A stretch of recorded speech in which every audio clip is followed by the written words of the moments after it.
আসসালামু আলাইকুম। আমি দিলশাদ ফারজানা আরেকটি নতুন ভিডিও নিয়ে আপনাদের সামনে চলে এলাম। তো সকাল থেকে একদম ভিডিওটা শুরু করছি। সকালে আলু ভর্তা করছিলাম নাস্তার জন্য, ভর্তা ভাত। তো ছোট আলুগুলোকে প্রথমে সিদ্ধ করে নিয়েছিলাম, এরপরে এভাবে ছিলে নিয়েছি। ছোট আলুগুলো একটু ঝামেলার কাজ হলেও এটা কিন্তু খেতে খুব সুস্বাদু হয়, যার কারণে এই সিজন আসলে আমরা বাসায় ছোট আলু ভর্তা করি বা রাখার চেষ্টা করি। আর ভর্তা মাখার জন্য এখানে আমি পেঁয়াজ আর মরিচকে হালকা করে ভেজে নিয়েছিলাম। একটু সেদ্ধ মরিচও ছিল যেন ঝালটা একটু মুখে লাগে। তো এইভাবে চটকে নিয়ে সবগুলো আলুকে চটকে তারপরে মরিচ পেঁয়াজের সাথে মাখিয়ে নিয়েছি। তো আগামীকাল থেকে আমাদের পবিত্র মাহে রমজান শুরু হবে। তো রমজানে আল্লাহ যেন আমাদের সবাইকে সুস্থভাবে রমজান পালন করার, রমজানের মানে নিয়মিত হওয়ার তৌফিক দান করেন, সেই দোয়া সকলের প্রতি। আল্লাহ যেন আমাদের সবাইকে সুস্থ রাখেন, ভালো রাখেন, তার আমলগুলো ঠিকমতো পালন করার তৌফিক দান করেন, এই ইচ্ছা পোষণ করি আর কি। এই দোয়া কামনা করি সবার জন্য, নিজের জন্য। তো দেখুন, আমি একটা একটা করে সবগুলো আলুকে এইভাবে চটকে নিয়েছি, তারপর এইভাবে মেখে নিতে হবে। আমরা এগুলো কাজ সবাই জানি। তো আসলে রোজার জন্য কিন্তু বাসায় টুকটাক অনেক কাজ থেকে যায়। আমরা কাজ নাই করে করে অনেক কাজ সামনে চলে আসে। তো এখানে আমি ভর্তা ভাত তৈরি করেছিলাম, মূলত কাজে লাগবো এই কারণে খুব সহজেই রান্নাটা শেষ করার চেষ্টা করেছি। বাসার সব কিছু ধোয়া মোছা করার জন্য একটা প্রস্তুতির বিষয় আছে, মানে পরিষ্কার পরিচ্ছন্নতার বিষয় আছে, তারপরে বিছানার চাদর বদলানো, ঘরবাড়ি পরিষ্কার করা, ঘরের ঝুল ঝাড়া, এসব কাজই কিন্তু আমাদের মেয়েদেরকেই দেখতে হয় এবং করতে হয় আর কি। তো এইদিকে আমি সকালে নাস্তা শেষ করে সোফার কভারগুলো চেঞ্জ করে নিচ্ছিলাম ধোয়ার জন্য। তো সোফার কভারগুলোকে এভাবে বদলে নিয়ে সোফার সিটগুলোকে, কুশনগুলোকে রোদে দিয়ে তারপরে এইগুলোকে ধুতে দিয়েছি, গরম পানি করে ভিজিয়ে রেখে তারপরে ধুতে দেয়া। এইগুলো কিন্তু সচরাচর ধোয়া হয় না, যার কারণে অনেক নোংরা হয়, কিন্তু দেখে বোঝা যায় না। এদিকে আমার মেয়ে দেখুন যুদ্ধ করছে কুশন খোলার জন্য। সে কিন্তু টুকটাক বাসার কাজে হেল্প করার চেষ্টা করে। এই তো সব সিটগুলোকে, কুশনগুলোকে রোদে দিয়েছিলাম। এগুলো বছরে এক আধবার এরকম রোদে দিলে ভালো, মানে আরামদায়ক হয় আর কি। আর এদিকে ডাইনিং টেবিলটা পরিষ্কার করে নিয়েছিলাম, একদম পরিষ্কার করে টেবিল রাকগুলোকে চেঞ্জ করে আরেক সেট রাক পেরে দিচ্ছিলাম। আর এদিকে আমার মেয়ে বসে বসে ফোন দেখছিল।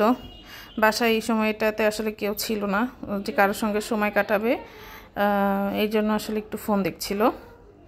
তো এই তো ভিডিও করেছিলাম একটু টুকটাক কাজ, অনেক কাজই ভিডিওর বাইরে থেকে যায়, যেমন ঘর পরিষ্কার করা, ঝুল ঝাড়া, ঘর ফার্নিচার পরিষ্কার করা, সব কিছু আসলে ভিডিওতে নেওয়া হয়নি। এরপর আমি রান্নার ভিডিও নিয়েছিলাম।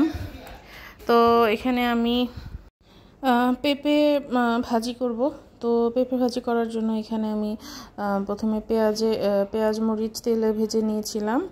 এখানে পেঁপের সঙ্গে কিন্তু একটু মিষ্টি কুমড়া দিয়েছিলাম যেন একটু নরম হয় আর সবজিটা নষ্ট না হয়। অল্প একটু মিষ্টি কুমড়া ছিল, অল্প একটু পেঁপে ছিল, দুইটা মিক্সড করে ভাজি করছি। এখানে সবগুলো সবজিকে দিয়ে এর মধ্যে আমি হলুদ আর লবণ দিয়ে দিয়েছি। তো খুব আস্তে আছে কিন্তু পেঁপে ভাজি করতে হয়, খুব জোরে আঁচ দিলে পেঁপে হয় সেদ্ধ হয় কিন্তু সিটকা লেগে যায়, সেদ্ধর হলেও মাখো মাখো ভাবটা আসে না। এই কারণে খুব মিডিয়াম আঁচে একদম লো হিটে সুন্দর করে ভাজি করে নিতে হয়। তো এই দেখুন, ঢাকনা উঠিয়ে দেখাচ্ছি কেমন হয়েছে। সুন্দর এরকম ভাজি হয়ে গিয়েছে। এবার আমি ঢাকনা খুলে অল্প অল্প করে নেড়ে ভাজিটাকে কমপ্লিট করে নিয়েছিলাম। এই তো পেঁপে ভাজি হয়ে গেল। এরপরে আমি সেকেন্ড রান্নায় চলে যাব। রান্না করেছিলাম হচ্ছে টাকি মাছ ভর্তা। তো টাকি মাছ ভর্তা করার জন্য আমি এখানে একটুখানি আলু কুচনো নিয়েছি। প্রথমেই তেলে আলু আর একটু মরিচ দিয়েছিলাম, তারপরে লবণ দিয়ে এটাকে আস্তে আস্তে নাড়াচাড়া করেছি। আলুটা নরম হয়ে আসলে এর মধ্যে আমি টাকি মাছগুলো দিয়ে দিব। কাটা বেছে রেখেছিলাম, সেদ্ধ করে কাটা বেছে রাখা। এই তো মাছগুলোকে দিয়ে দিয়েছি। এরপরে আমি এটাকে আস্তে আস্তে ভেজে নিব। আমি কিন্তু এখনও পর্যন্ত একটু পেঁয়াজ ব্যবহার করিনি। এই তো মাছগুলো দিয়ে একটু নাড়াচাড়া করে তারপরে আমি এর মধ্যে পেঁয়াজ দিব। তার আগে একটু হলুদ আর লবণ দিয়ে নিচ্ছি কালারের জন্য, মানে এই দুটো দেওয়া হয়নি। তো টাকি মাছ ভর্তা অনেকে অনেকভাবে করে, তো আমরা এইভাবেই করি। আলু না দিলেও হয়, শুধু পেঁয়াজ দিয়েও করা যায়। এই তো পেঁয়াজগুলোকে দিয়ে, পেঁয়াজ এবং কাঁচামরিচকে দিয়ে খুব সুন্দরভাবে নেড়েচেড়ে এই টাকি ভর্তাকে রেডি করছি। এই তো এইটাকে এখন আস্তে জালে ভেজে নিতে হবে। ভেজে নেওয়াটাই আসলে ভর্তা। আমরা যদিও টাকি ভর্তা বলি, আসলে এটা টাকি ভুনা হয় পেঁয়াজ টেয়াজ বেশি করে দিয়ে। তো এরপরে আমি আরেকটা রান্নায় চলে যাচ্ছি। এটা হচ্ছে আলু আর শালগম দিয়ে একটু পাঙাশ মাছ রান্না করব। প্রথমে তেলে পেঁয়াজ মরিচ দিয়ে এর মধ্যে আমি আলু এবং শালগমকে দিয়ে দিচ্ছি যেন পানিটা শুকিয়ে যায়, একটু ভাজা হয়। তো এরপরে এর মধ্যে দিব হচ্ছে লবণ এবং আদা রসুন বাটা। একে একে সব মশলা দিয়ে দিব, হলুদের গুঁড়া, মরিচের গুঁড়া, ধনিয়ার গুঁড়া, সবগুলো মশলাকে দিয়ে একটু পানি দিয়ে এটাকে একবারে কষিয়ে নিচ্ছি। আগে মশলা কষিয়ে নেই নাই, সব একসাথে দিয়ে কষিয়ে নিচ্ছি। তো এই দেখুন, এরপরে আমি দিয়ে দিচ্ছি হচ্ছে অল্প পরিমাণের পানি, খুব বেশি পানি দিই নাই, অল্প পানি দিয়েছি যেন মশলাটা কষে সবজির সঙ্গে মিশে আর কি। এবার পানিটা শুকিয়ে আসলে আমি এর মধ্যে দিয়ে দিব হচ্ছে কুমড়ো বড়ি ভেজে রাখা। এই দেখুন পানি একদম শুকিয়ে গিয়েছে। এরপরে আমি কুমড়ো বড়িটা দেওয়ার পরে পর্যাপ্ত পরিমাণে পানি দিয়ে দিচ্ছি, একদম ঝোল দেওয়ার মতো পানি। এরপরে এটাকে আমি ঢেকে দিলাম একটু।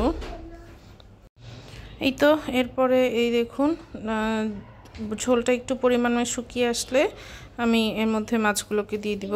মাছ দিয়ে আর আমি পানি বেশি দিব না। মাছগুলোকে দেওয়ার পরে এটাকে সুন্দর মতো কষিয়ে রান্নাটা শেষ করে ফেলবো আর কি। তো এই তো তৈরি হয়ে গেল পাঙাশ মাছ রান্না।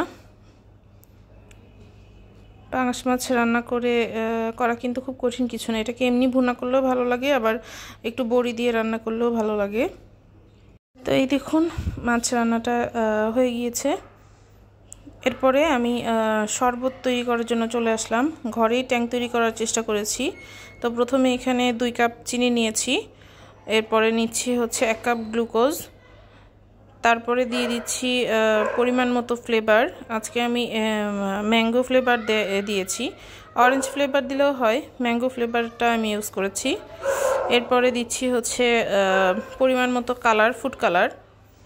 তো এই সবগুলো জিনিস বা উপকরণ দিয়ে দেওয়ার পরে আমি এইগুলোকে একসঙ্গে নেড়ে ছেড়ে ব্লেন্ড করে নিব।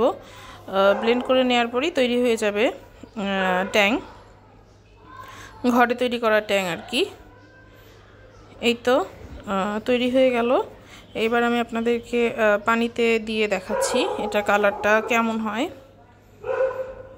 এই দেখুন।